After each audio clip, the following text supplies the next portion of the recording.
Right straight. Yes, I can do it. Thank you. No worries. Thank you. Hi.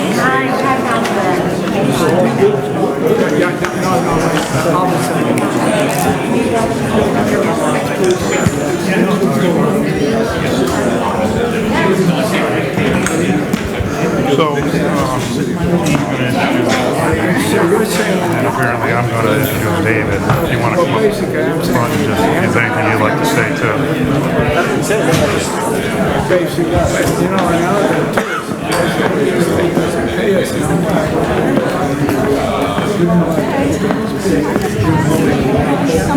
Sounds good.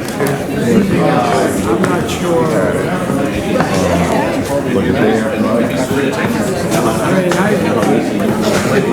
Right now, today,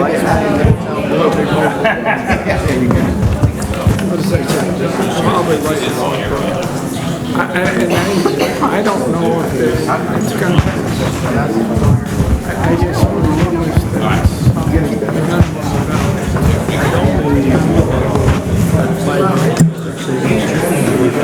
Oh, on the admin, that's what they exercise choice. Really? When you put together, you got to. They won't let me get the heavy bag. They said I'm going to bruise and bleed at 86 feet. They think All this you can do is fire one office. I think it's going to get done. Now, by the way, I remember part of my ancient history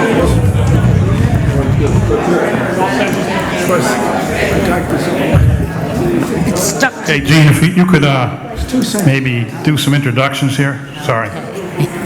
Good evening. I'd like to welcome everybody here, and this is for discussion. We do have a facilitator, and I think it would behoove everybody if we could just go around the room very quickly and state who you represent. Okay? Hi, Tammy Holden, Middletown School Committee. Lee Fenton, Middletown School Committee. Teresa Spangler, Middletown School Committee Chair. Rosemary Krager, Superintendent, Middletown. Doug Arnold, Middletown School Committee. Bill O'Connell, Middletown School Committee. Angela McCalla, Newport City Council. Charlie Holder, Newport City Council. Louisa Boatwright, School Committee, Newport. Curate, City Council. Chris Peter, Newport City Solicitor. Dennis Toronto, Middletown Town Council. Bob Tangway, Middletown Finance Director. Peter Regan, Middletown Solicitor. Jim Dring, Newport School Committee. Lynn Segley, Newport City Council. Sandra Flowers, Newport School Committee. Jamie Bova, Newport City Council. Stephanie Winslow, Newport School Committee. Becky Boland, Newport School Committee. Colleen Burns Germain, Newport Superintendent. Jean Napolitano, Mayor of Newport. Tom Welks, Middletown Town Council. Chris Logan, Middletown Town Council. Barbara Von Villas, Middletown Town Council. M. Teresa Santos, Middletown Town Council. Paul Rodriguez, Middletown Town Council. Okay, thank you. With that, I think it's nice to be in a cool room. Thank you very much. And without further ado, introduce Joe Nicholson. Sure. Oh. I'm not, well, you just stole my line. I was going to say, I'm not Sean Brown. So Sean's in back of me. Joe Nicholson, City Manager for the City of Newport. I have the pleasure of introducing David Sturts from Cooperative Strategies. I think the idea tonight, at least the idea we envisioned, was some type of facilitated discussion amongst the decision makers, the school committees, the city council. You all should have an agenda. So I'm going to turn it over to David in a moment, but I think the idea is no idea is a bad idea. Don't hold back. We have an hour and a half. After the hour and a half, after a minute at that, the lights turn off. Kevin Buck has programmed that to happen. So why don't we, David, why don't you come on up and we can get rolling on this, and I'll step aside. Thank you, Joe. Good evening. My name is David Sturtz. I'm with Cooperative Strategies. We are a K-12 planning firm. I've been doing this for 10 years. Prior to that, I ran a tutoring company, worked in a school. So I've been in schools my whole professional career. My role around the country doing this kind of work and here tonight is to facilitate strategic plans that intersect with a school district, with your capital and operational plan, looking out, seeing what your opportunities are, seeing what the constraints are, working with communities to create your plan. Not an architect, not an engineer, so we have no dog in the fight, shall we say, about the outcomes. Our job is to facilitate. And so we are coming in tonight to show, in essence, what is the question at hand? What do we know? What do we think? And at last, what do we hope for outcomes from this process? The focus is going to be on student experience and student outcomes and those items that intersect with it. So the agenda up here is printed in front of you. This presentation is the preview for what will be a more in-depth presentation on these topics next week, where we go into some case studies on other regionalizations around the country. We'll look at 3 in particular and what we can learn from them. We're going to get into, so we're going to do a summary of those tonight, a summary of the financial study in looking at Newport, Middletown comparison districts within Rhode Island in terms of operational spend by functional category and what those results are from that study, which is substantially complete, and there's some digging into the weeds a little bit further. And then looking at a inventory, a review of the academic programs available and what the sum might mean as opposed to simply, in looking at each district individually, what the opportunities are in looking at the whole. So, of course, what level set? My mother was an English teacher, so define your terms, right? What are we talking about? Regionalization. The process has emerged 2 districts into 1, governed by a regional school committee. So just to make sure there's no question about it, we're talking about going from 2 school districts to 1 school district, 1 board, 1 superintendent, 1 cabinet, 1 district. The process we are in right now, we are leading up to November 8th vote. We are doing this process over the summer to engage the community on these data, on the data points, on some case studies that inform this, some financial studies, and what are the opportunities for kids. The vote in November, in brief, is on this. With regionalization, do the opportunities to enhance the student experience, are they that much better? Are they intriguing enough? The opportunities before us to say, yes, we want to do that. What this is, the vote in November is not about, is about a specific plan for my school or this person or what have you. Though no specific plans for, build this school, close that school, combine these programs, move this person, change that job title. That's not what we're talking about up to November. That's for what the regional school board and regional school district would get into. What we're asking about November are the opportunities worth it?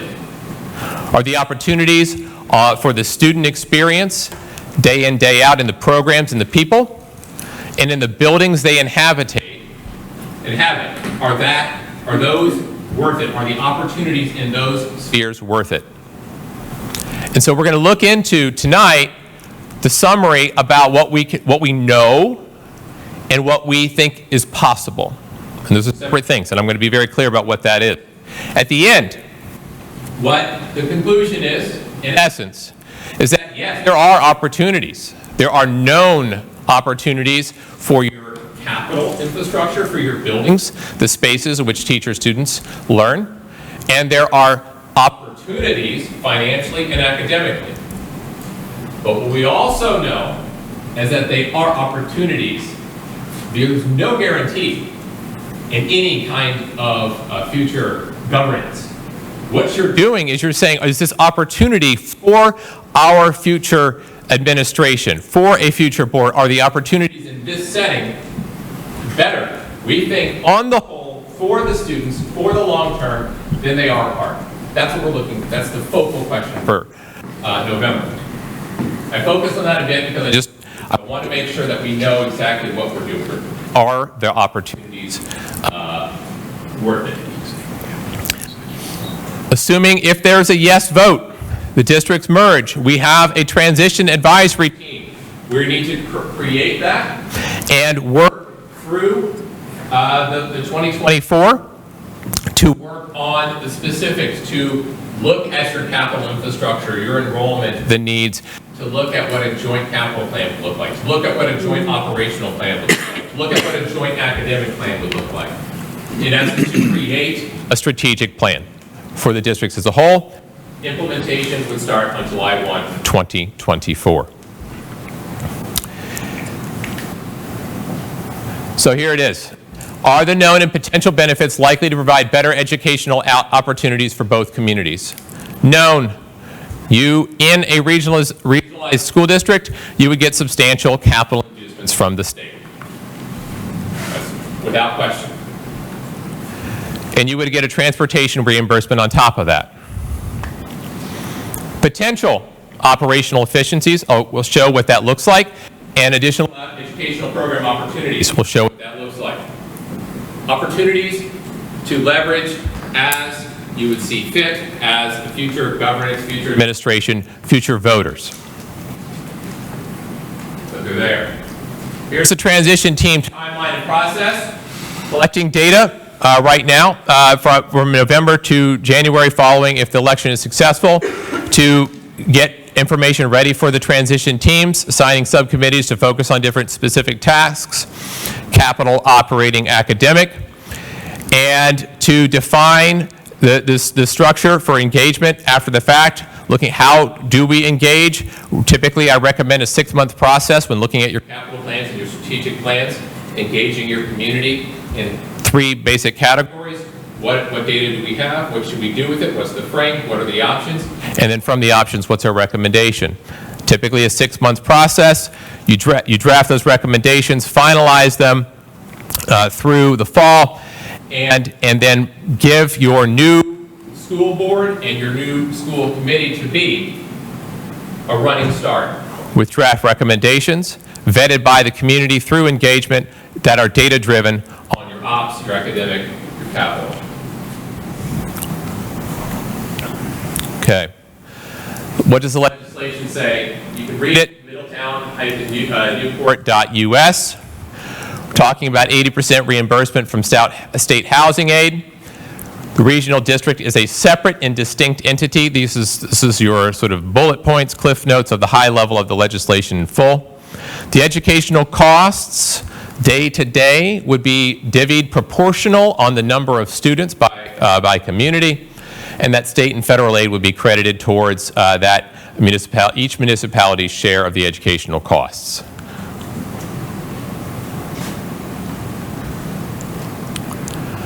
How would governance work? You will have 7 board members, 3 elected by Middletown, 3 elected by Newport. The 7th member would be the next person from either community who had the highest votes on the board. To balance that out, on the Finance Committee, you would also have 7, town manager or designee, 2 members appointed by the council, city manager or designee, 2 members appointed by the city council for Newport, and then whichever community doesn't have that extra vote at the board level would have that extra person on the Finance Committee in an attempt to be balanced.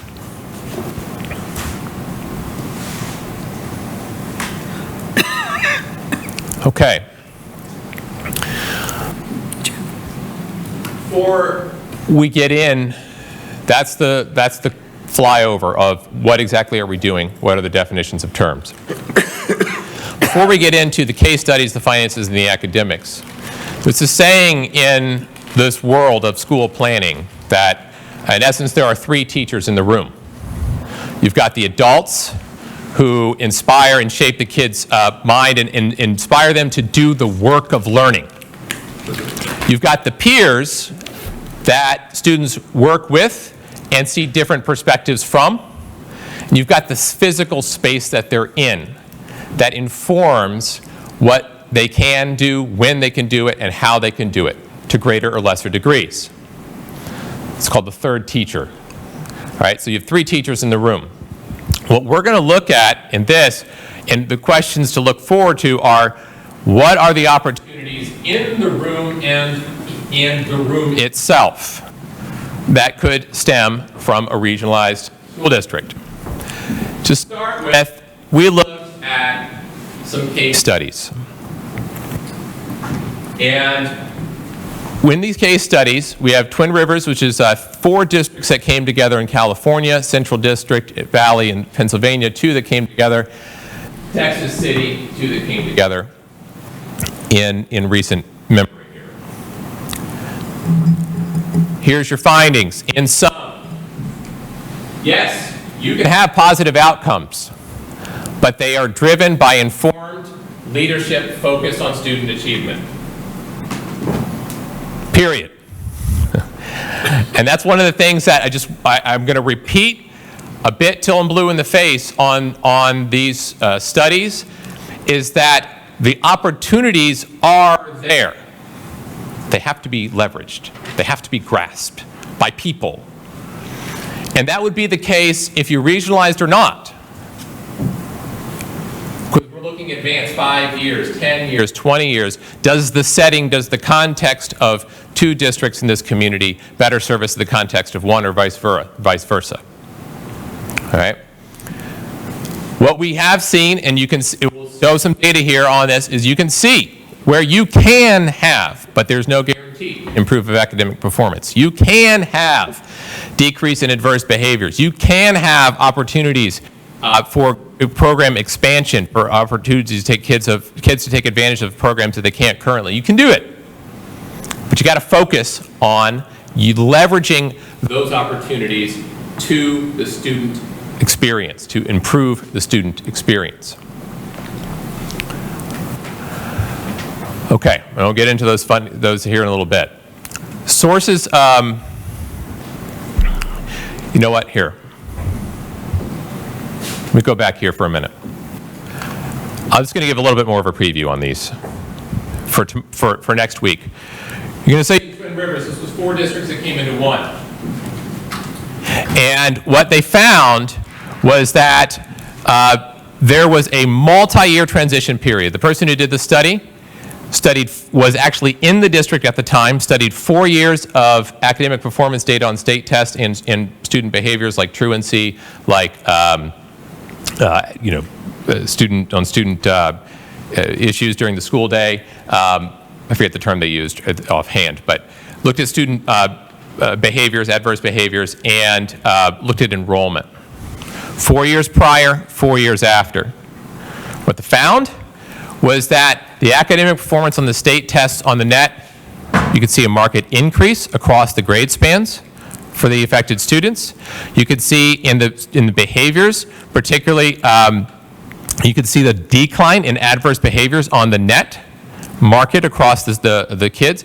And you could see in the enrollment, there's no substantial change from the region, which was in a slight decline near Sacramento during the time, basically on par.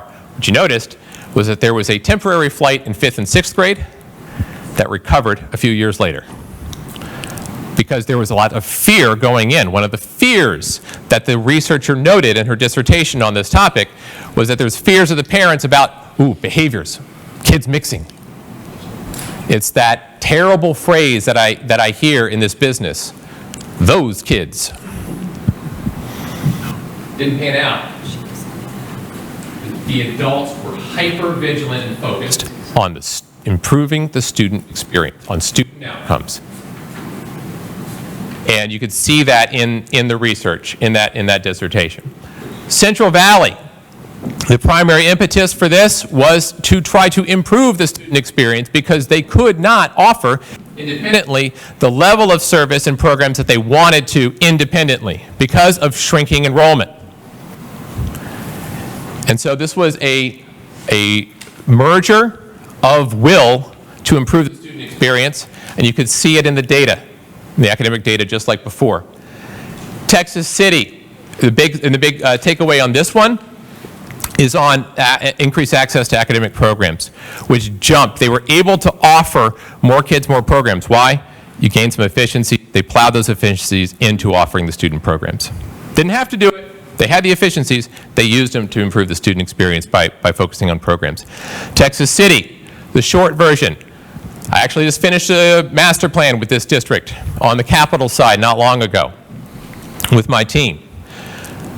This was an arranged marriage, so a different kind. This was by the state making this happen back in 2016-17. What you notice is that the gap in the student, both districts, you look at those test scores historically relative to the state, they were below the mean by a good portion. After the merger, they were still below the mean, but by less. You could see the increase. You could see, and there, what happened is you had a marked disparity in facilities based on some hurricanes had some things to do with that. And they rectified that with the stopgap measures a few years ago, and in this plan that we just worked on them with, really solidified themselves as a strong two-community town, rebuilding the high school that was in really big disrepair, and bringing the community together at the elemental levels through using some capital resources and capital planning to do it. Takeaway here, again, you can have these academic opportunities. You can use, and fiscally, they went from operating prior to the merger with, on the red in one district. They came together, and the combined district is operating in the black, generating 3.5 months of surplus in their operating fund. Okay. I was wondering if it can be done. Ma'am. I was wondering if I could ask a question. Of course. For these districts, I wanted to understand, were they combined in a similar way to what we're looking at, where the individual communities still had their original schools, and it was just the districts that were, the district administration that was combined? Yeah, in these cases, the administration combined, and then then they made the capital plans, right? So there wasn't, in what I saw, there was no any kind of like, hey, we won't do this combination unless these two schools become one. It was like physically, right? It was administrations become one, make your plans. That was a big debate working with Texas City. When I was working with them, was are we a one high school town or was we a two high school town? May sound familiar. And looking at it, based upon all the different factors, this came out at 2. That's not necessarily the answer everywhere, but those questions then came down to, well, how do we physically come together to operate more efficiently, even still? Their answer, early childhood. They desperately needed an early childhood center. It was not in a good location, condition-wise, and so the new capital plan focuses on a joint ECC. And then I was wondering if you could talk about, or is that why you chose these districts to serve as the examples in the case studies? Because I was just curious as to why those were chosen. One, geographic spread. We didn't want to just look in one neck of the woods, so to speak. 2, they're fairly recently. We're not going back to, like ancient history, Bristol Warren, things that happened a long time ago, right? We looked at it, but it's a long time ago. We didn't have the information that we found on some of these legacy ones. We didn't have data that we felt confident sharing. These were recent enough with enough data that we confident sharing with enough diversity, and we really wanted to focus on a handful. So would you be able to share the data and the studies from those districts? Yeah, and that in the next week's presentation goes into additional slides to this effect, and we can share the primary resource, source links and that kind of thing. Okay, thank you. Yep. Okay. Okay. Moving on, sources of school funding. All right. So this is looking at where we might be before-after picture here. Operational efficiencies. When we looked at the finances of the school districts, this was going through RIDE, using statewide data of all operating expenses for all districts, zeroing in on some comparison districts. I'll show that here in a minute, and looking at functional spend by functional category in the 2020-2021 school year, excluding things that would be noisy in the data, federal funds, using your operating funds for capital outlay, basically, pushing it into our O&M as opposed to leaving it in your, basically your human relation spends and those kinds of things. So we made sure that there's going to be an apples-to-apples comparison in your operating expenses from the recent years. Verified that with RIDE and analyses, sliced them, and then said, okay, a combined Newport Middletown by these functional categories would be spending X, and the comparison districts spend Y. The difference between the two on a per pupil basis, we normalized it to a per pupil basis, would show the opportunity within the state of what comparison districts of similar size are spending in this functional category relative to what the combined district would be. Okay. And so that's where we looked at the potential for operating efficiencies. State aid, state facilities aid, talked to briefly, that's the increase into about 80% of funding, which translates to about 45 million on Newport side that would basically go back and help to offset the bond that you just recently passed. And for Middletown, so it's a net of about $32 million the net that you would owe is $32 million as opposed to what you currently owe, which would be about a $45 million savings. And then for Middletown, the potential to get up to about 325, sorry, I have to consult, 235, I flipped my numbers. 235, you would owe just under 88 million to get that 235, which would have a substantial impact, as you well know, on your capacity to fund your schools. You would also get a regional transportation allotment that would help offset your costs, your operating costs, and that allotment is not calculated in our potential per pupil savings that we're calculating right now relative to your sample districts. And you, on top of this, you have this regional bonus for this regionalizing bonus that the state offers that is phases that in time. And so one of the things that has come up in questions in their June meetings was, well, how do we take advantage of this in Middletown, for example? Isn't there a time stamp on it? And what you need to do is, according to RIDE, you need to have contractors engaged by December of 23, and then you need to finish the work by December of 28. And so that is your timestamp to receive all of the potential bonuses tied in time from the state. Okay, so that is what you could add. And the gray boxes here are what does not change.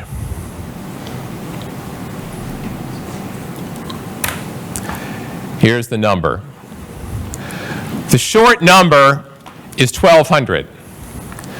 That when you look across the functional categories at what Newport and Middletown spend in the 2020 to 2021 school year, you would spend combined about 1,200 less than your comparison districts of similar size in the state. Now, you do not have any savings at the instructional level. And we didn't really look for it, because you get the same number of kids. The savings are at the administrative level. Mind you, these savings calculations were not based on somebody deciding how they were going to change organizational charts. We're not doing that. We're simply looking at the spend category, instructional support, operations, other commitments, leadership. and seeing what the combined Newport-Middletown spend is relative to your comparisons. I'm sorry, what is the yellow bar? I can't really tell what that is a comparison of. You say comparison group average, what does that mean? The yellow bar? Yeah. The comparison group average. So this is what your 4 districts of the size similar to in Rhode Island to what Newport and Middletown are combined. That's what they spend by that category. So the purple bar there is the state average. So that vertical bar, there's a lot going on here, right? But the purple vertical dots, the state average. The green is what the combined Middletown and Newport spend is in that category in 2020, 2021. And the gold, if you will, is the comparison group. So you can see that the green is higher in all the categories. The difference between the combined and the comparison shows the potential. Estimate is anywhere between about 2.4 and 4.8 million in total annual. The 4.8 million on a per student basis translates to 1,208. So this is where we get the potential, say that word again, for approximately $1,200 operating expenses per pupil. Why? Because you need less in the middle in administration to administer this as 1 relative to 2, which is what your comparison districts are doing.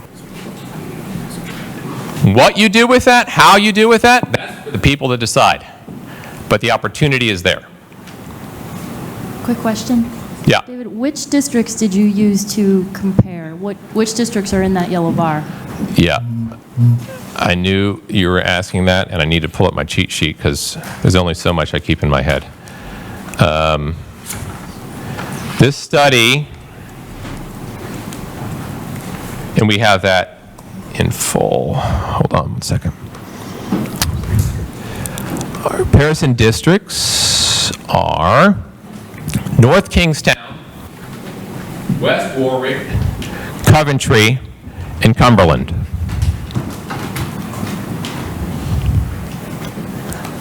So the presentation next week has the more details on each of these. This is just the Cliff Notes. You got a couple of questions. Ma'am. Oh, okay, thank you. Okay, does California, Pennsylvania, and Texas, do they have education as a right in their state charter? Because I'm looking at the General Assembly, and they give us the state money, whatever they want to give us. So it's not as stable. So do those 3 states have education as a right, like Massachusetts, for education, where we would get a more stable flow of money? Where with the General Assembly, we do not have that. So I'm not sure that all these numbers on a year-to-year basis would work out. I mean, we're close in trying to get education as a right, but we were blocked by the speaker this year. So To answer that, I can't answer that question definitively. I don't know in that term, not an attorney, and I have not looked at that element. I have worked in all of these states with schools, and I know that their per pupil allotment is fairly fixed, but not enough. In California, yes, the loading factor for students that you would put in a classroom is typically in the 30s for high schools, 30s to 1, to make budgets meet. They have smaller square foot per student on average in their buildings than most any other place I am working, despite the money spent in our imagination in California. In the schools, there's something to be wanting, to put it mildly. And in Texas, I don't know of how to answer this question in terms of like, is the implication that they would get more on a per pupil allotment from the state than you would here, or what's the question behind the question? When you're comparing them, here in Rhode Island, it really depends on our General Assembly. They say yes to no on how much money education gets. So it's not stated. And, So the comparisons, okay, I hear you. The comparisons that we'll go into more in depth, next week, are before, after, within the districts. So it's showing, in California, you have the 4 become 1 and the savings, and then what they did with it. And same thing with Pennsylvania. So it is apples to apples. The bar itself may be higher or lower per state, but the before-after comparison within the district would still hold, if that makes sense. it does if I could see the amount of funding, because it's not just, we have all different types of students, especially now. We have a lot of students who need English as a second language, or they need extra help because they're in the middle school and they don't know how to read. Yes, ma'am.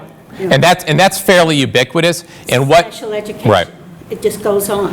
One of the factors that our lead researcher on this, she's a CPA, and she is a retired CFO from a school district I've worked with for years. Knows her stuff. She excluded anything that would be like a subsidized funding for students, like from the federal government, or anything that would sort of make the data not apples to apples on a per student basis, right? So you can get like federal funds for Title I, right? Exclude that, because then you would say that, oh, we're spending more over here per pupil than over here. Well, that's because federal funds are coming in. That's not in your budget directly. That comes on top of your budget for this kid, but it would be wrong to compare a population with low free and reduced lunch versus high and say you're spending more or less, because it's not apples to apples. And what about the military? Because we have a strong portion of our population from the military. Yeah, so any federal impact aid, excluded. Anything that's not your basic allotment coming from the state that you could make state, apples to apples comparisons was excluded for noise. Good questions. But I think the military follows, the dollars from the military follow the child.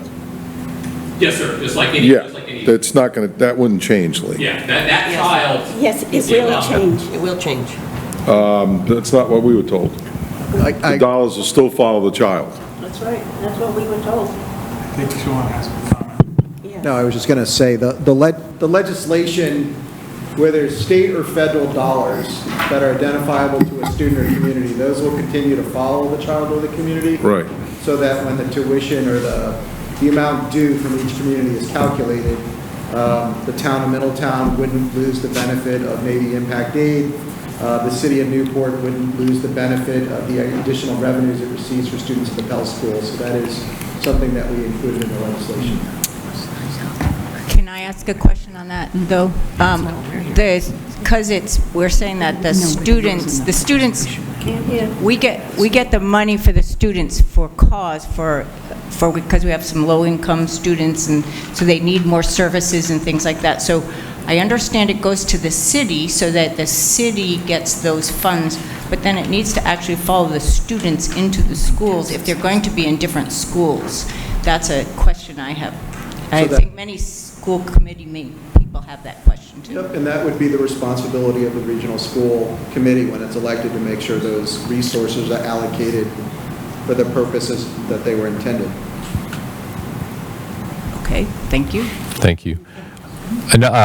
Question. So really quick, I wanted to mention about the military and the special ed. I understand that you're saying that you've taken that out. Yes, ma'am. But that is an important factor. So when you're comparing a district like North Kingstown, West Warwick, Coventry, and Cumberland to our districts, it is very different. I don't see that as comparing apples to apples, because their districts are very different than ours. So you can get apples to apples when you exclude the finance, on a financing perspective, you can get to the apples, if you will, when you exclude those funding streams that are distinct for that district based upon the particulars of their population. So anything that would come in subsidizing your basic per pupil allotment for that student would be excluded, or was excluded, so that we could look at sort of that base expenditure by those spending. No, I understand what you're saying, but I still feel that I understand it, but it still doesn't make a lot of sense of how that could be that much of a cost savings. The other question I had was the administration. When you talk about $4.8 million of potential estimated efficiency opportunities, I would love more clarification on that at some point. I know not right now, but my question on that is, we would still, even though we would have one superintendent, we would most likely need 2 assistant superintendents. We still need the same number of principals because we still would have the same number of schools, same number of teachers, as you had mentioned earlier in your slideshow, same number of custodians to maintain those facilities. So I just am inquiring, we still have the same amount of snow to shovel and things of that nature. So I'm trying to understand a 4.8 million I would love to see that at some point for some kind of data analysis of how that was broken down, just to have a clarification, because when the community asks, where'd this 4.8 million come from? Yeah, it would be really and we can release the basis documents for that, no problem at all, to show how that you can bottom up the numbers.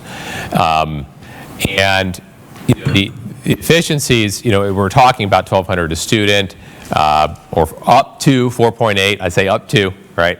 But that's the 1,200 native student. I mean, quite frankly, there are school districts that I work with that have more students than the entire population of Rhode Island. Mm-hmm. And so a combined Middletown Newport is still not that big of a district. And the administration needed to run that district isn't that much more than, it is not a huge step up in terms of needing a lot of bureaucratic layers. I think that, what we did here, again, we did not go through.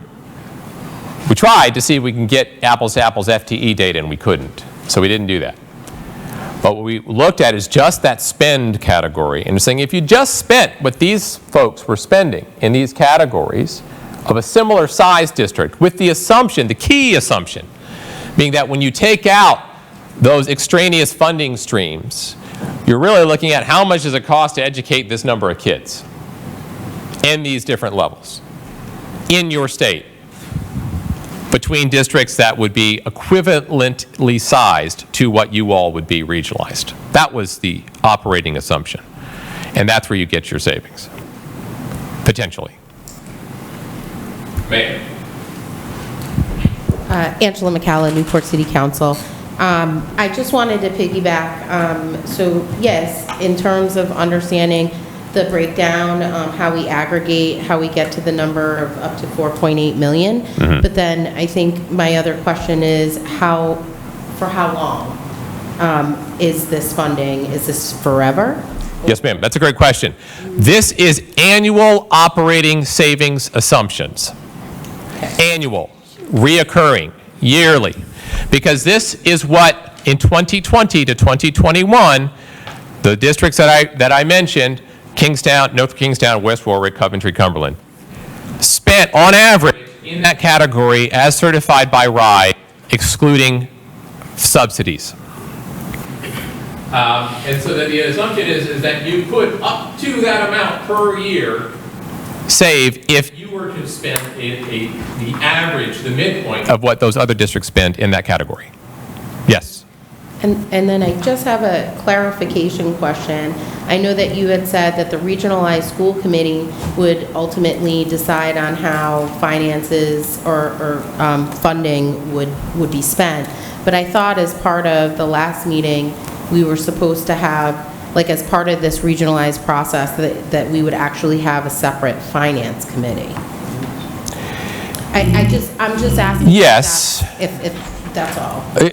So maybe I wasn't terribly clear. The point I was trying to make is that when you look at numbers, when you look at case studies, the opportunities are there for a substantial capital investment, savings, in just gross dollars for both communities. That's a known. The potential for operational savings, the actual savings that could be manifest would have to be made, those decisions would have to be made by the future school district, which would include these finance committees, the board, the administration. All I'm trying to say is, based on the numbers, based on these studies, the opportunity is there. How you'd seize it, if you seize it, to what degree you do, that's for the people to make. But to answer Councilor McCallum's question, you described it correctly. There is, in the legislation, in the governance, a finance committee which is comprised of representatives from both respective Newport and Middletown. So yes. I think that one of my concerns, being a person that works in nonprofit, I'm sort of wondering how the business end will also align with the visionaries, right? And like, how do we determine that decision? And it's not an answer you can answer right now, but there's always this sort of contention of, bottom line versus what actually the vision of what's needed. And so I guess I'm wondering too, what if you have a point of contention and both sides are sort of opposite, who's the tiebreaker in that situation? And it may not, I'm not expecting it to be answered today. I'm just sort of just thinking rhetorically right now. Sure. So can I say something? Sir, please. So Angela, just good points. The way I look at it personally is it's not really different from the way it is now. School committee comes and makes an ask. The councils look at it and go, well, because we see the whole picture, the whole towns and cities, right? They see the schools, so there's a need. What's the need? There'll be different, finance and a regional school board and a finance committee. Will they always align? Probably not, if it passes. Much like sometimes it doesn't now. It's just the different titles, really, for me. And that's why it was kind of broken out legislatively as equally as it could be, potentially from both committees. But right now, our school committee says, hey, look, we need 4% this year. So you get 4% because we knew they really needed it. In previous years, we've not agreed with that, but at the end of the day, you have to make the best decision you can, whether it's your regional school board or you're on the regional finance committee, based on the facts you have. And I don't really see that as much different now, beside it being joined together. Yes, and I would also say, historically, it was your school committee that would come with the budget recommendations ultimately, and now you're ultimately, with a regionalized, going to have two sets of opinions that the council has to figure out which way you're going to go. And so I could see that as more complex and not as simplistic as we're thinking too. And I hope I'm making sense. But I think it's important to really understand the governance model. The regional school district is elected from both communities, obviously. And the finance committee is a conglomeration of both communities as well. So and this is not to be advocating for one thing or the other, but if you can dismiss from your mind to a certain extent the idea that there's Newport and there's Middletown and that's a region, then maybe you can understand how it moves forward. I know it's difficult because I've been through the...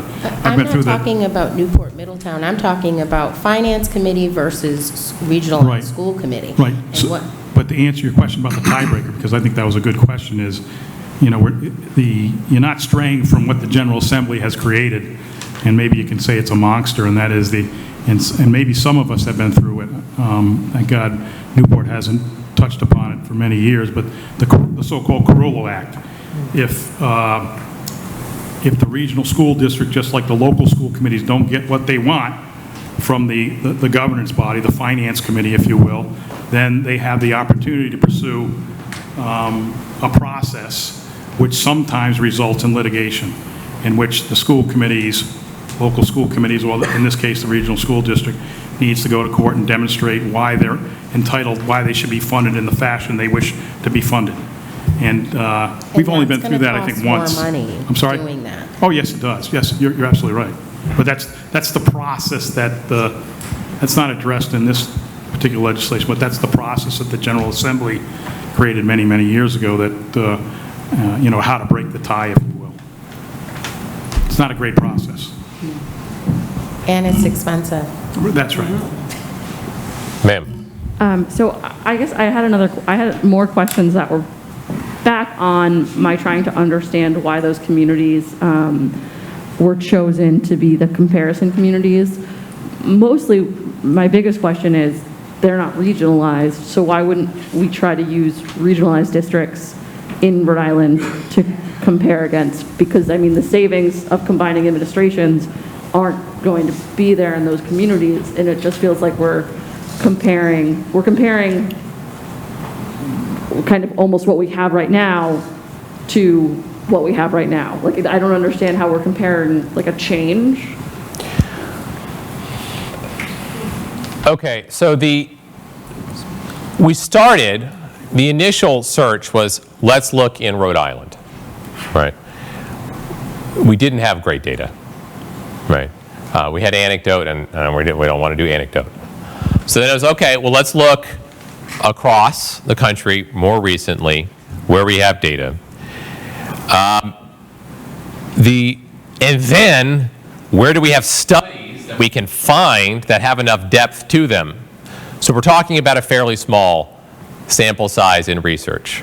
This isn't a hot topic, I to think put what it she's mildly. saying is, why did you choose, and correct me if I'm wrong, why did you choose the 4 districts in Rhode Island of West Warwick, North Kingstown? Enrollment size. But they're not regionalized, so how can you compare those 4 districts that are not regionalized to a regionalization dollars? That's actually precisely the point. Am I right? Is that what you were trying to say? Yeah. Okay, well, I was answering a different question. That's precisely the point as to why.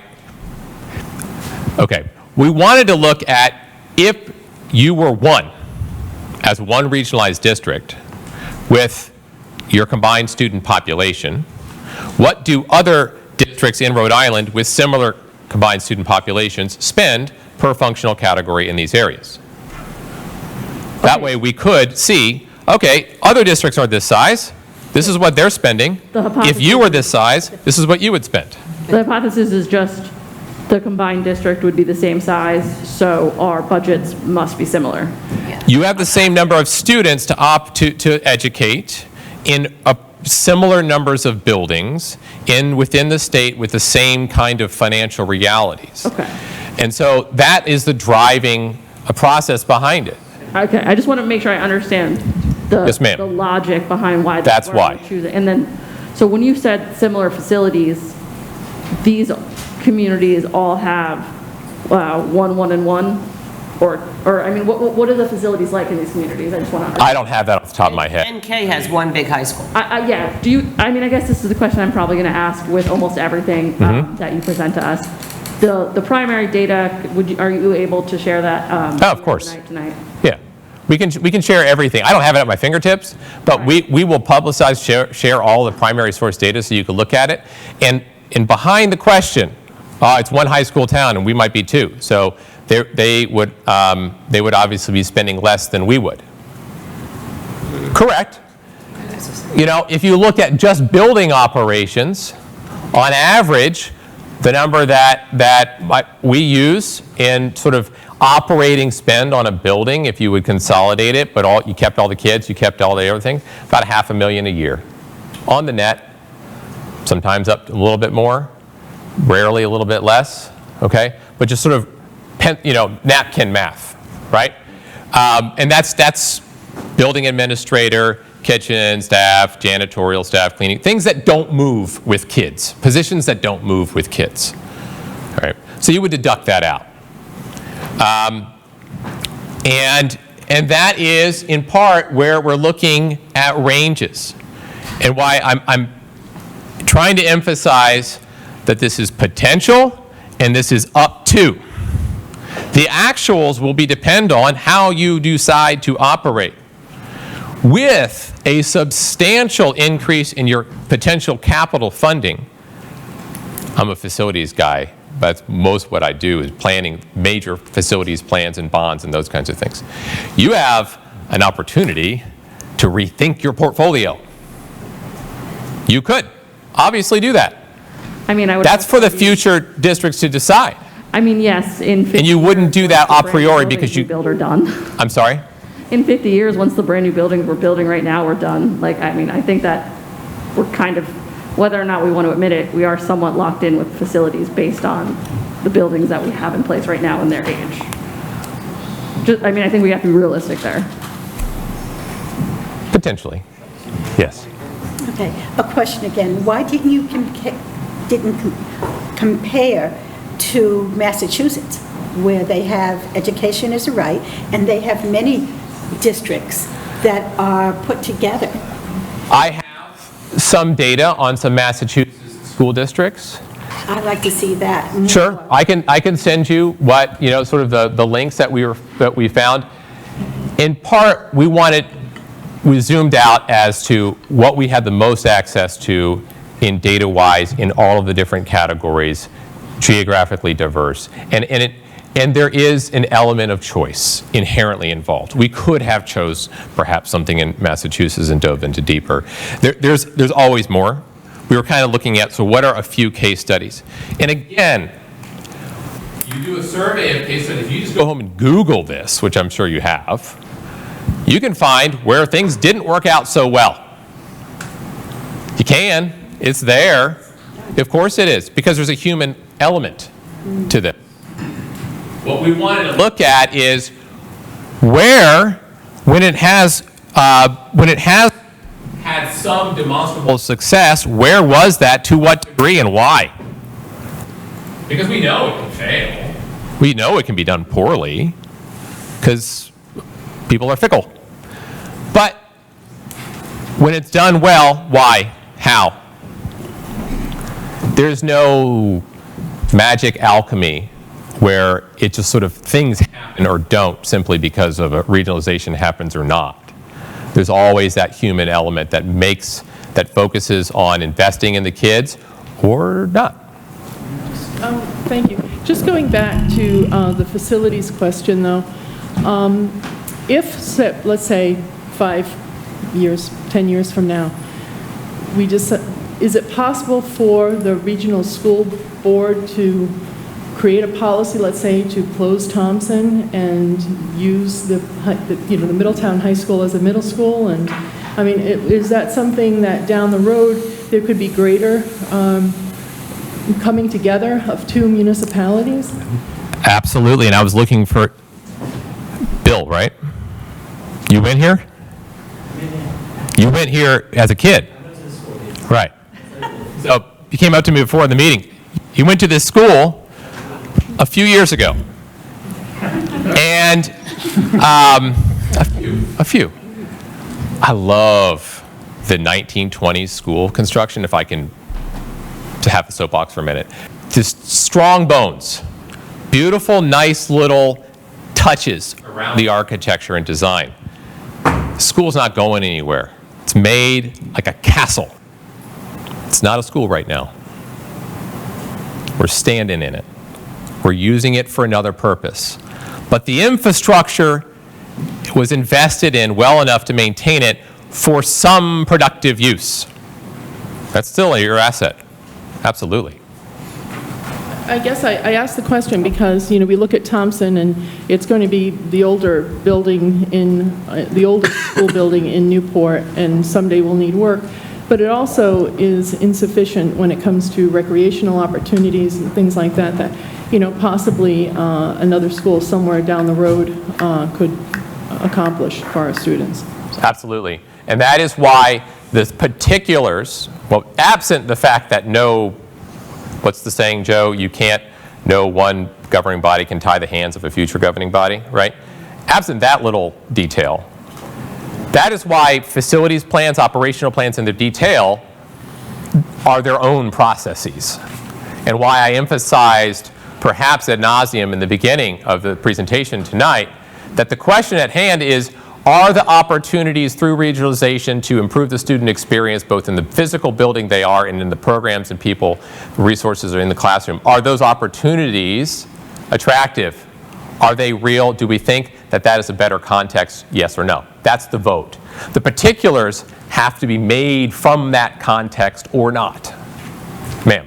I have sorry, Sandra. I just have a question. I know that Middletown has a bond on on the ballot.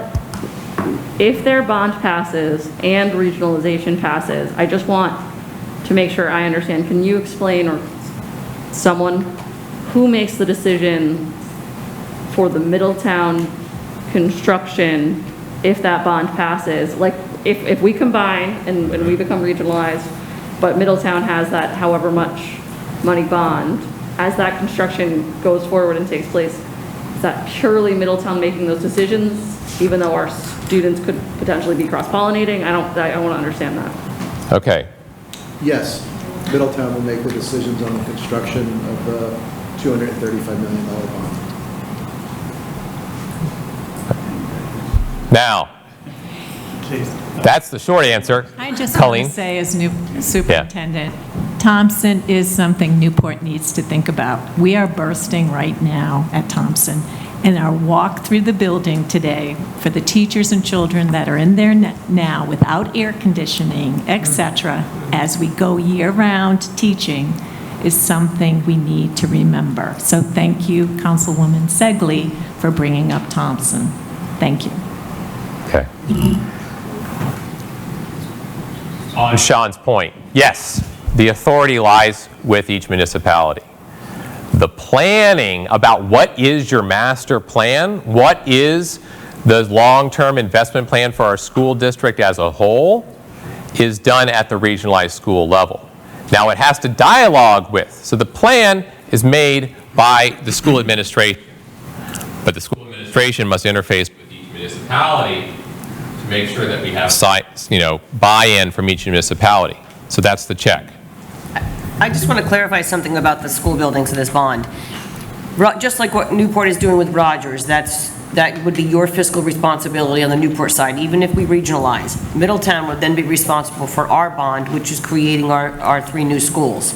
So that bond would still fall on Middletown taxpayers no matter what. Any construction, and someone correct me if I'm wrong, any construction after, if this vote passes, anything that is being built or constructed after the vote would then be considered owned by both districts. It'd be regionalized. So any new building would be ownership of both communities.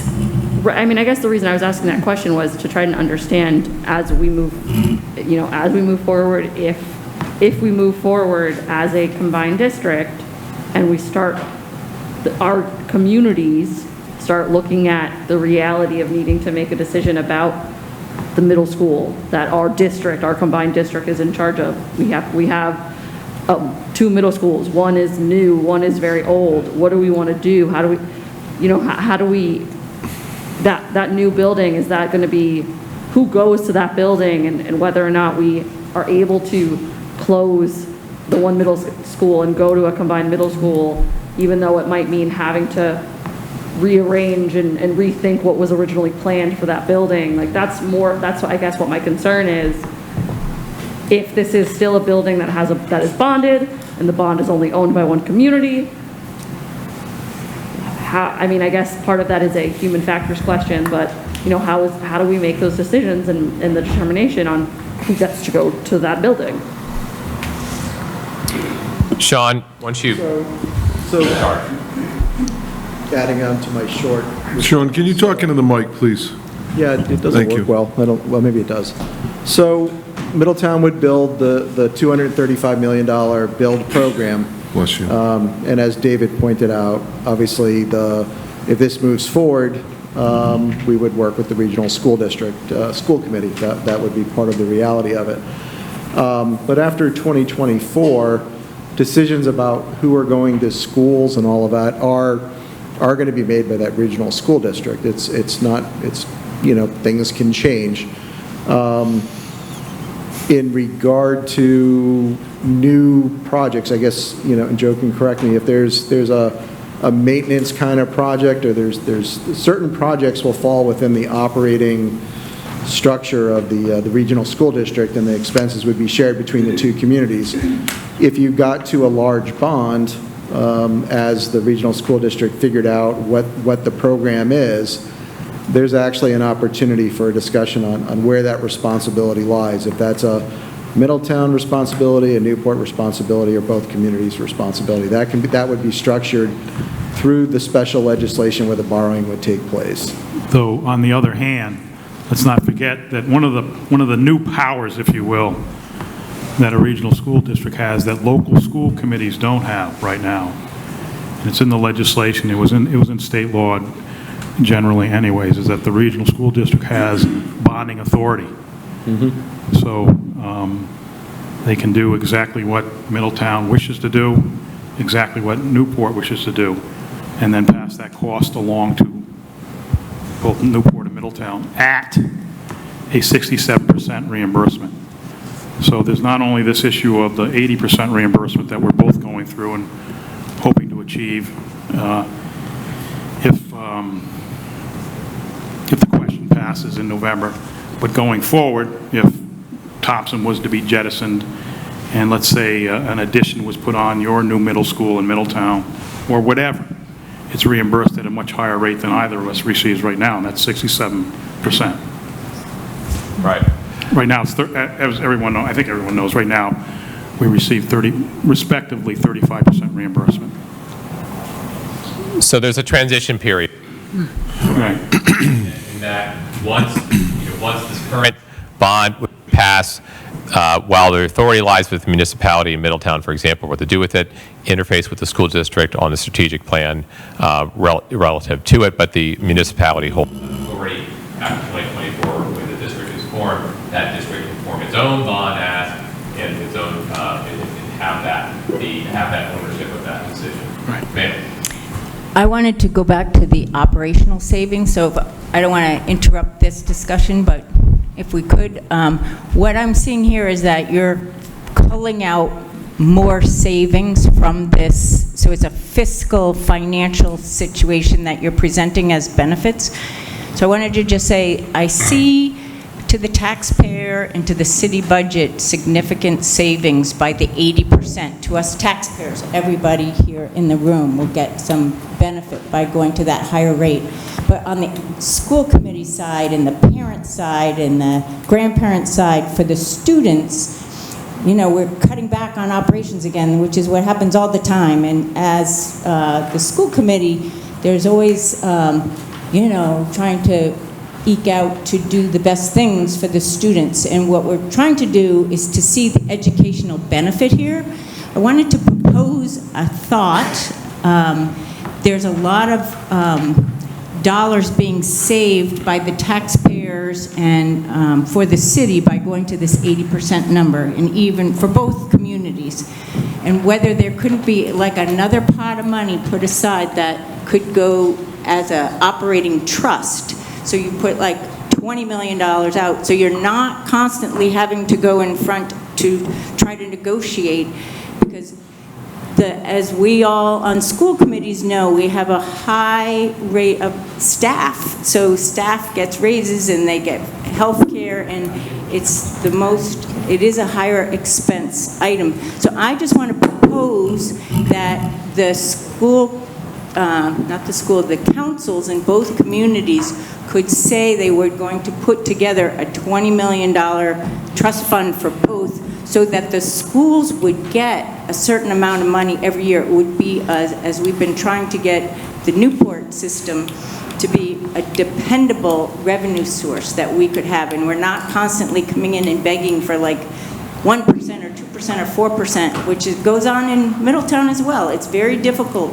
to fund school systems because they are very staff intense. So I want to just throw that out as an idea, because there is a lot of savings coming back to taxpayers in the city, but I don't see the benefit as much to the schools in educational. I see squeezing down again on your last slide, how we're going to save money operationally. And I'm saying that we really need to be able to fund programs for our students, and that might be a win for parents and school committees and the educational system. Well, I was looking for a graceful transition to the next slide. And I think you just gave it. So, yeah. So this was a quote from an administrator in the Twin Rivers study. I think that there were some assumptions that came into each school district. All 4 school districts had their own issues. And so the baseline was that we were going to focus on student achievement regardless of the issues that were brought into the unification. So every time that we met, our mission and vision was stated in every meeting for the first couple of years. This quote to me underscored that human element, that you can get savings. Sure you can. When you go from 2 to 1, 4 to 1, you can get savings on the middle because you don't need as much in the administration to run all of it. What you do with those savings, what you do with the capital savings, that's not the question for November. The question for November is are these opportunities worth it? The question for after November is how do we take advantage of those? And so in brief, and in sum, when you get down to looking at the academic program offerings and extracurriculars and so forth between the districts, again, there's no magic synergy that when 2, 4, 5, whatever, school districts come together, like all of a sudden there's this like magic pot of gold that appears in terms of academic programs. None of that. What you do is you look at what are the opportunities afforded, potential opportunities afforded to all kids now that weren't before. And the findings of this are intuitive when you think about it. Everybody offers the core. Everybody offers your reading, writing, and arithmetic. Right? That's the baseline. That's a lot of what we do. And what you are afforded when you merge, and what you see in the case studies before, and what you would see potentially here, it's the arts, it's the STEM, it's the project-based learning, it's the career tech. It's those things that are more expensive for people to operate that really enrich the student experience, where there's the most opportunity to leverage. And what you see here is that you have unique high school programs. You have Project Lead the Way, which is in Middletown. It's a STEM program, national certified. You have a very robust career in tech programming, which everywhere I go, mind you, there's 2 main focuses. Almost every community I work with. 1, we need more robust career tech and skills training. Skilled labor, skilled workforce. Our country is desperate for highly skilled workforce. Doers. And the investments in career tech in the last 10 years that I've seen across the country are the crown jewels of each town's bonds when they're looking at it. That and one other thing, early childhood. Get those kids kindergarten ready, love on them early, get them stable early, get eyes on them early, and make sure they finish with actionable skills. That's the last 10 years of my experience in public ed in this world of capital planning, of the focus. And you have the opportunities here, given the overlaps in programs, starting in the middle school. And so what we're focusing on is, you have opportunities to expand, in particular, the middle and high school experience for programs in STEM, arts, skilled trades. How you do it, to what degree, we're going to ask that, looking in August, kind of the driving question for July is, here are these opportunities. What jumps out to you? What's priority? What does this make you think in terms of the question for November? The driving question for August to the community is, how do we get there? if this would come to be, how would you think we could move forward to capitalize on the opportunities? Because they're not guarantees, they're opportunities. And then nitty-gritty stuff, yeah, you're going to align calendars. You've got to get all those kind of things together because they're not. Both districts have strategic plans that recently expired. Both districts are doing temporary extensions on their strategic plans, looking forward to this regionalization. You have the opportunity here in that, too, to look at all of the organization in detail, not just at a high level, and say, how are we to organize our people and our buildings to best serve our kids in this new arrangement? And how do we maximize those opportunities? There are no academic opportunities that don't have dollars behind them one way or the other. That's another question that got asked. You're talking a lot about money in buildings. But I want to talk about kids and programs. Kids are educated in buildings, and programs are funded by money. In buildings, too. Dollars. And so, dollars. And so you got to look at where do you have the opportunities to invest those dollars in the programs of choice that you want and in the buildings that should be there for the long haul. So in sum, regionalization is an opportunity to expand educational programs, opportunity, by providing potential access for all students to current educational offerings. How you do it, to what degree, it's on you. Moving forward. Capital financial support provided by the state allows for significant facilities investments while minimizing the impact of local taxpayers. This is what we know. How it's manifest, we don't. And nobody does. And nobody knows the extent, if we don't do this, what the future would look like for your districts. It's the same question. It's unknown. The question is, does the context make sense? So, I will get to your question in a minute. I understand that in 20 minutes, 10 minutes, we're being kicked out?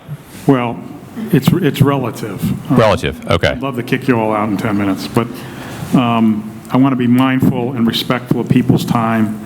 In 10 minutes, it'll be an hour and a half. We're a little bit behind in the programming. The next session was going to be a visioning session. Let me just add one other thing. So just think about that for 3 seconds.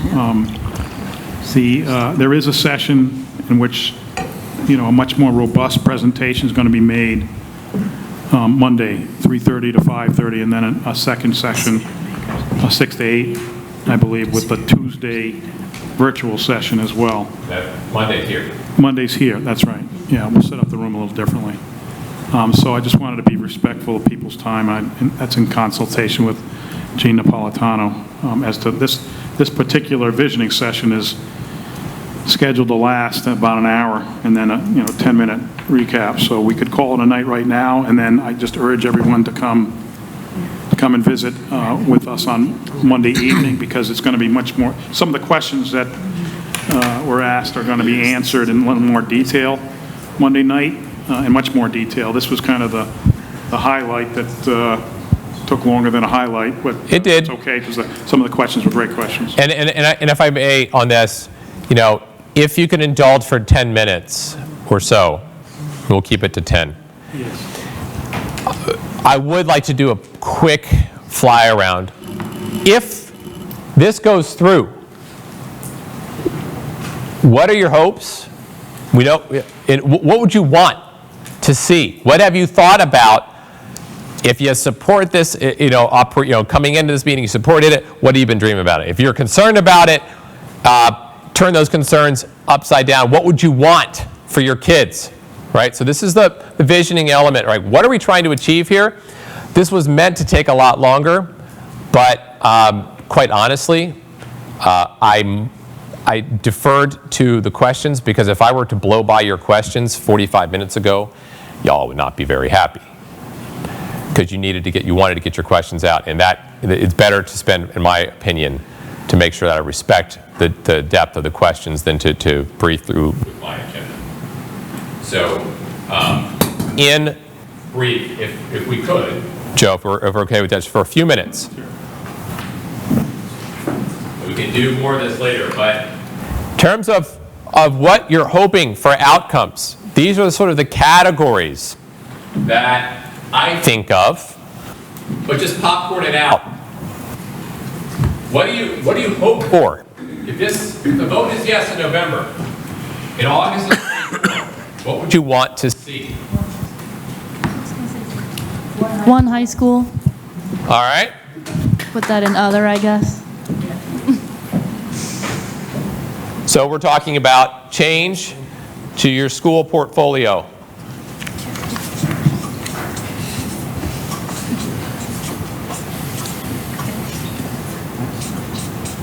That's an idea. That has to go, that's not an isolation. Middle school impact, elementary impact, how does that work? What's the what are the square feet that you needed? What are the types of spaces that are needed? What are the sites available to accommodate that? What about traffic matters? All of that kind of thing, that's what we start with. That's a goal. Why? Efficiencies, all those kinds of things. Let's look at the particulars. That's its own project. A lot of details there. Others. Increased course offerings. Increased course offerings. Anything in particular come to mind? Yep. I mean, there's the obvious, but just allowing more choice for students in a variety of ways, whether it be adding honors, the AP, STEM, whatever it is, just more choice, a little bit more flexible. Got it. Others? Thank you. Ma'am. I'd like to see STEM centers, but put it in with career pathways. So there's a pathway from pre-K right through 12 plus. So you would combine those two. So a STEM pathway. I could have a STEM-focused education, PK-12. Right, but career pathways that incorporate all of STEM, not just the engineering or the technology, but really like we've been doing here with the blue economy, manufacturing, get all the different types of career pathways and have them available, plus all this problem-solving career skills. What can all of our students, what should they have in order to, when they leave here on grade 12, what do they need in this world of a new workforce? It's not the same, it's different. How do we work with that with the businesses? It's not different. In all the businesses I speak to, the short version is, what do they want? Soft skills. Yeah. I can communicate, I can work independently, I can collaborate, I can show up on time. Ma'am. Angela McCalla, Newport City Council again. So I am, it's interesting that we talk about STEM in that factor, because I was at the National Guards today, because I'm also part of Leadership Rhode Island, and we are sort of a think tank in that sense. And today was all about defense and understanding, so the economic impact of the Rhode Island Defense Cluster, so that's your Rhode Island Air National Guard, your Rhode Island Army National Guard, your Naval Station Newport, Naval War College, Naval Undersea Warfare Center, and Senadia, which is also the defense industry companies. They are claiming that they are the highest wage sector, and they said military infrastructure alone will generate $92,000 per person, and the defense industry, they're paying on average about $70,000, which is right around the area of what you need to actually live here. And I think just understanding that annual economic impact is somewhere around $4.3 billion, okay? To school committee member Fenton, correct? Okay, sorry, I'm gonna have to do it a couple of times. I agree. I think from the council's perspective, I'm looking at this as an economic development opportunity. And for me, the priority is how are we going, I envision our school systems as a way to keep our community robust, in a few different ways. One, because, it is not your wealthy 1% that is generating a robust economy. It's your everyday workers that are doing that. They're supporting our local businesses year-round. And the reality is, if we want to continue to have a year-round residence and we want to attract people to be able to come and actually live here, then what is the number one thing that families are looking for? It is absolutely the school district. And the reality is that is my vision and what I see from the council perspective, because I also understand, school committee has a job, and I don't want to step on their toes as well, right? But I also envision, from a cultural perspective as well, more opportunities for diversity. There are so many reports that suggest when you have diversity, corporate companies are doing this, social impact companies are doing this. Why are our school systems? For me, I would envision our diversity should reflect the kids that go there. And I'm talking about our BIPOC community, so our Black, Indigenous, people of color. I'm talking about our ADA population as well. I'm also talking about our LGBTQ+ and many of the other marginalized individuals that will help to make a robust situation. The kids need to see that they are a reflection of what our leadership is. And that again, I'm telling you plainly, but again, there's so much data to unpack that, and I'm looking for more opportunities for diversity as well. Here, and then somebody who maybe shared. Real quick, two things, and you don't have to answer this right now. I just wanted to put it for food for thought, because I didn't get to say it before. When you're talking about comparisons to other schools, and I'm apologizing, I'm going backwards, but in Massachusetts, I know was mentioned here. But one thing that certain districts do have, they have pay to play.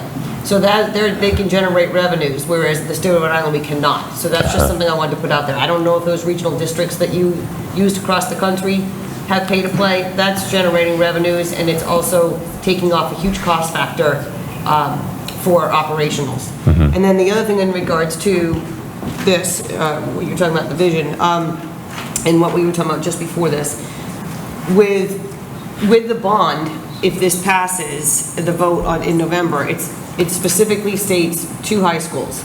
So to talk about 1 high school at this point, I understand what the person is saying, but right now, this particular vote would be 1 high school. So we're looking at 2 high schools. 2 high schools, yeah. 2 high schools for the vote. When it comes to programming and academics and STEM programs and career tech opportunities,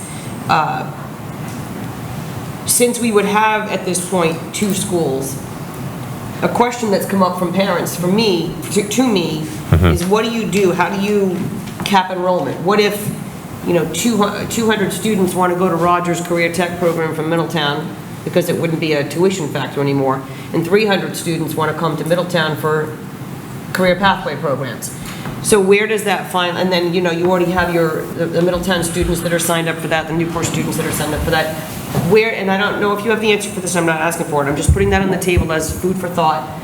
What happens? Where do you cap the enrollment? Well, then all of a sudden you have a Newport student that wants to come to Middletown, and a Middletown student, sorry, we can't fit you, and so they lose out on those opportunities that we've been emphasizing so much or creating. So that's a concern that parents have asked. Sure. What happens? Where's the cap? All right. Real quick. So you don't have to answer that if you don't need I will briefly, and I'll answer by saying we can't answer it. Okay. Because that's asking, what operational and or capital strategies would we use if we got into a pinch on capacity for programs in demand? That is nothing that we could answer today. But parents are asking that. Of course. In order for them to support. And so where I would say to that parent is, the question is, does the context of being one regionalized school district with the capital incentives that we know about and the operational savings that we believe are possible, do those savings and those opportunities on the net provide you with better opportunities to address this question successfully? Yes or no? That's all we can say for November. Does the context provide an opportunity, better opportunity, you think, to successfully address this question that you have. That's what the vote is about. How you do it, the degree to which, what are the plans? None of that can be decided a priori. And that's just the fact of this kind of process. And it's not particular to you, it's just the type of this process, right? On the case studies, there's a different methodology in financial analysis. Relative to, for you all, in what a regionalized case would look like, we looked at comparison districts within the state, right, on a spend category. With the case studies, it was pre-post the districts themselves in time. It wasn't comparison to other school districts across that could have noise. It was pre-post those same districts. So it's a different methodology on savings, and that's just, so there's no potential conflation there in terms of, oh, these other districts have different funding streams, because it's the same districts pre-post in those studies. I think we had one other comment. I think that's going to round us out. In terms of concerns or mitigation or whatever, I have a concern about ensuring that we have distributed opportunity. So, that we don't have one school that's just like a Voc school and one school that's just an honor school. That's something that we've been working really hard in Newport to get away from, and to have a really more integrated student population and school experience. And so I don't want to see that come up again in having two high schools, that one high school is just a vocational school and one high school is a traditional school. Thank you. Equitable access to high-quality instruction and programs of all stripes. Right. Sir, go for it. Give it to me, right? One last. Go, man. Go for it. I don't think we're meeting the kids where they are in their educational journeys. And what do I mean when I say that is that 50% of the kids don't come to school because they love English class. I could tell you about 4 in my household that don't go to school because they love English class. They're there for the experience, the socialization. Yes, they are. Where I think we have an opportunity here also is in the extracurriculars. Meeting them where they are. Maybe I don't want to go to college. Maybe I need to start to explore other opportunities. Our arts programs, and I'll say this out loud, they suck. They're not good. That's no jab at anybody. It's just one of those areas where we have not funded. That population of kids who are very special and are very talented have been left behind. They've been left behind. We need to start looking at this of the opportunities to bring everybody up at the same level, knowing that I don't do math, I don't do English, I may do something else. And am I offering them that opportunity to move forward with my peers? So all this is great, but it has to be an even playing field to meet every kid where they are in their educational journey, knowing that every kid is different. And that's all I'm going to say. 100%. And I'll conclude with this emphasis. If you were at the June meeting, you remember the high school student who stood up. Some of you have recognized faces. And she talked about challenges with bus transportation. Yep. Her emphasis, though, we need more arts education. Exactly what you're talking about.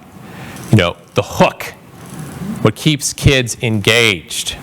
Continue to inspire and engage them in the learning process. And it's not always Hemingway. It's not always reading, writing, and arithmetic, although Hemingway's great. But, the arts, everywhere I go, it's, you ask kids what's their favorite class, what's the most impactful class? Not favorite, because favorite is lunch. But what's the most impactful class? It's the arts, it's your hands-on. I can do something. I can create something. That gets me hooked. So with that, I'm going to cede it a minute over. Sir. Of course, please. Sorry, it's not that I want to take center stage, but I couldn't think of a better platform to get up, and I'm specifically going to speak to former Mayor Bova and members of the City Council, School Committee, from, I believe it was 2016, or whatever year it was.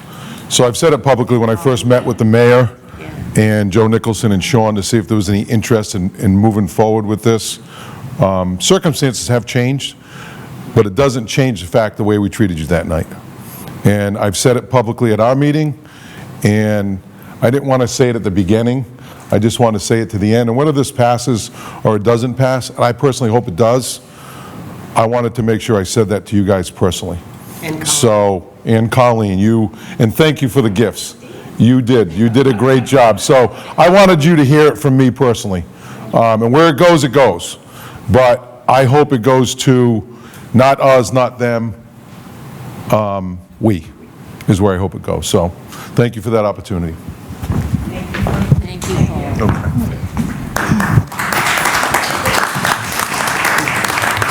I don't go to the bathroom.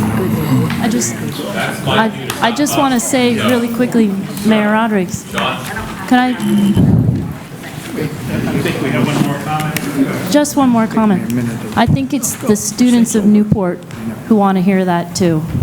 I'll be Because glad it to was- come to every school It and was talk to them about it. definitely Yeah. those kids who were And not told because, that and not they- because we're here tonight, whether it goes or not, it's because it's the right thing. It's bothered me for some time. That's it. Thank you all for coming. Lights are going off. Did what? He just did something. No, I'm